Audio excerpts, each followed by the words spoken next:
سجل الدول الغربية واضح في هذا الموضوع. هم يريدون أناس يتحكمون بالسلطة، ينفذون مطالبهم. الآن رفعت هذه العقوبات عن سوريا.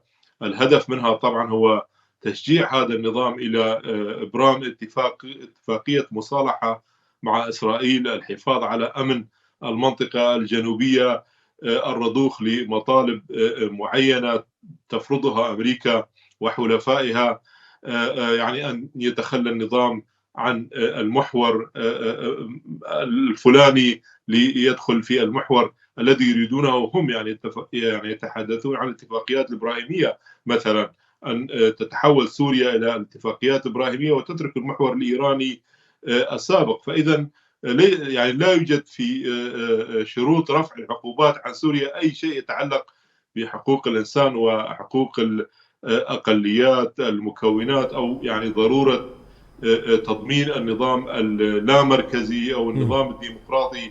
هذا غير موجود. هذه سلطة أمر واقع هم يعترفون بها، حتى يعني لا يسألون أنفسهم إذا كانت هذه السلطة قد جاءت عن طريق انتخابات، لا يسألون عن الانتخابات أيضا. للأسف هذا هو الواقع الذي نعيش فيه حاليا. أو هذه السلطة يعني تستغل مثل هذا الأمر في ممارسة كل أشكال القمع ضد المكونات في سوريا. هي تقول إن نحن نلنا الرضا الخارجي، رفعت العقوبات عنا، إذن فنحن نمشي في الطريق الصحيح، لا ديمقراطية، لا حقوق إنسان، لا صيغة إدارة لا مركزية. نحن سوف نؤسس لدولة شمولية مركزية ونفرض رأينا، لا انتخابات، لا مشاركة في السلطة، معنا ضوء أخضر من ترامب ومن الغرب وتم قبولنا. هذه يعني تصور السلطة في هذا الوقت.